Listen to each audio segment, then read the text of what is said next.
ഇല്ല. എന്താ അച്ഛന്റെ കയ്യിൽ നിന്ന് അടി കിട്ടിയിട്ടുണ്ടോ?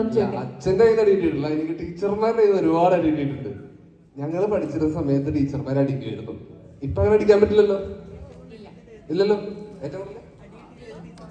ഏറ്റവും കൂടുതൽ എനിക്ക് അടി കിട്ടിയാണ് ഞങ്ങളുടെ മാത്സ് ടീച്ചർ ഉണ്ടായിരുന്നു. മിസ്സിന്റെ കയ്യിൽ നിന്നാണ് എനിക്ക് ഏറ്റവും കൂടുതൽ അടി കിട്ടിയാണ്. അബാക്കസ് അതിന് ശേഷം പഠിച്ചത്. ഞാൻ കുറച്ച് വലുതാൻ ചെറുപ്പത്തിലല്ല പഠിച്ചത്. ഏതാ അബാക്കസ് പഠിപ്പിച്ച ടീച്ചറോ? അതെനിക്ക് കറക്റ്റ് ഓർമ്മയില്ല. ഞങ്ങളൊരു അല്ല, ഞാനതിന് അബാക്കസ് ഭയങ്കര എക്സ്പെർട്ട് ആയിരുന്നില്ല.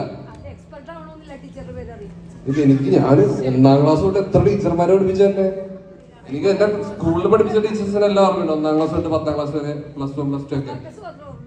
അബാക്കസ് ഞാൻ പറഞ്ഞതെന്ന് വെച്ചാൽ ഞാൻ അങ്ങനെ അധികം പഠിക്കാൻ പറ്റില്ല. എന്റെ അനിയനെ പോയേക്കണം കൂടുതലും. ഞാൻ പഠിക്കാൻ മോശമായതുകൊണ്ട് അബാക്കസ് പഠിച്ചിട്ടും കാര്യമില്ല എന്ന് മനസ്സിലായി. അതുകൊണ്ട് എന്താന്ന് അറിയണമല്ലോ അല്ലേ, ഇതെന്താണ് പരിപാടി അറിയാൻ വേണ്ടി പോയതാ. എനിക്ക് അങ്ങനെ മാത്സ് പഠിച്ചിട്ട് വലിയ മാത്സ് പ്രൊഫസർ ആവേണ്ടാത്തതുകൊണ്ട് ഞാൻ മാത്സ് പഠിക്കാൻ പോയില്ല അധികം. എന്റെ അനിയൻ നന്നായിട്ട് പഠിച്ചിട്ടുണ്ട്. അവൻ മറ്റേ ഇതുപോലത്തെ പരിപാടികളൊക്കെ അവൻ പോയിരുന്നു. ഈ അബാക്കസ് വെച്ചിട്ടുള്ള പരിപാടികളില്ലേ, അത് എനിക്ക് ഇപ്പോഴും കുറച്ച് കൺഫ്യൂഷൻ ആയി അബാക്കസ് എങ്ങനെയാണെന്നുള്ളത്. പഠിച്ചിട്ടുണ്ടെങ്കിലും വേറെ